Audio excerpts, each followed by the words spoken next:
All right, today we're diving into a huge topic, one that's fascinated people forever, spiritual enlightenment. But what does that word really mean? Let's get past the hype and find out. So, let me ask you this. When I say the word enlightenment, what pops into your head? For a lot of us, it's these grand images, right? Like permanent bliss, maybe some kind of superpower, or just a way to escape all of life's messiness for good. You know, the modern world has kind of painted this very specific, almost Hollywood version of enlightenment. So let's take a minute to unpack that popular fantasy and really see what it's made of. We've got this picture in our heads of someone who's just floating through life in a state of endless bliss, completely untouched by any pain or problems. And look, it's a super appealing image, but it's also where a ton of the confusion starts. So that's the fantasy. But here's the big question. Does that even come close to what the original teachings were actually about? Would they even recognize this picture we have in our heads today? To really get some clarity here, we've got to go back to the source. Let's dig into what the foundational spiritual traditions actually had to say about all this. Okay, so here's the absolute core of it. Enlightenment isn't about getting something new you don't already have. It's a transformative realization. It's about finally seeing things as they actually are, without all the filters and stories our minds are constantly layering on top of everything. And what's so interesting is you see this same core idea described in different ways. In Buddhism, you have nirvana, this awakening that frees you from suffering.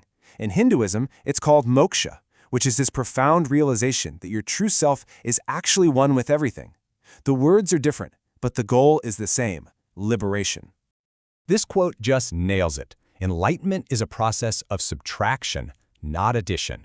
You're not adding a new personality trait or a superpower. You're just removing the confusion. You're seeing through the illusions you've been holding on to about who you are and what the world is.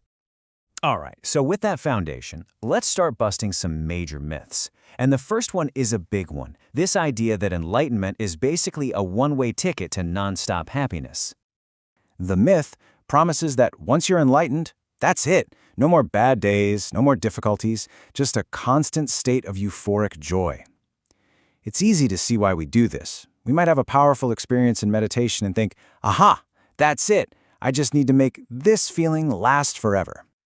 But the reality is so much more subtle, and actually so much more profound.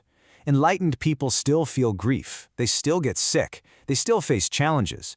The huge difference is the relationship to those things. There's this deep, unshakable inner peace, equanimity, that's there no matter what's happening on the surface. The suffering, which comes from clinging and resisting, just isn't there. And that leads us right into the next giant myth, and this one is all about that tricky little thing we call the ego. Yeah, this is a big one. This idea that the ego is the enemy, this villain inside us that we have to completely destroy to be free. You hear the term ego death, and it sounds so dramatic, maybe even a little scary. But if you really look at the teachings, they're saying something else. It's not about destroying the ego itself. I mean, you still need a functional self to remember your name, pay your bills, and talk to people, right? It's about seeing through the identification with that self.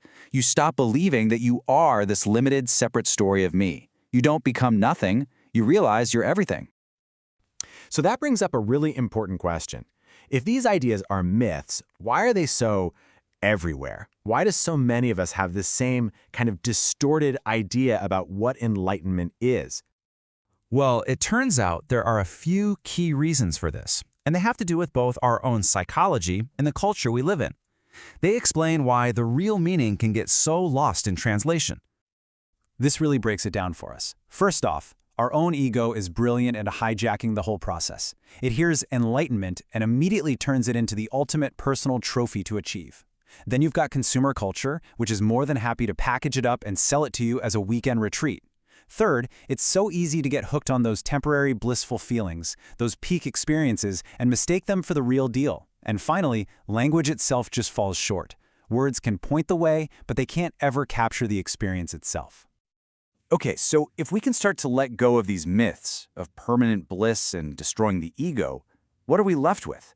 Well, this is where things get really interesting. This is where a whole new perspective starts to open up. This famous Zen quote just says it all, doesn't it? The daily tasks of life don't disappear.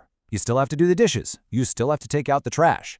The content of your life doesn't magically change, but the whole context, the perspective you're living it from, is completely, radically different. And that's the real punchline here. Enlightenment isn't about escaping this life. It's about diving into it fully and freely. It's the end of that nagging, restless feeling that something is missing, that you need to find something more to be complete. It's about being fully, wonderfully human right here. So instead of chasing some wild fantasy, the real path fosters these things. We're talking about freedom from the constant prison of our own me thinking. We're talking about a natural, deep compassion that just shows up when that sense of separation dissolves. And underneath it all, a simple, quiet joy that comes from just being. And so, maybe, the most powerful thing to do is to turn the whole question around. Instead of asking, how can I get enlightenment? The deeper, more profound question is, what exactly is this I that's doing all the seeking in the first place? Just sitting with that question might be the most direct path there is.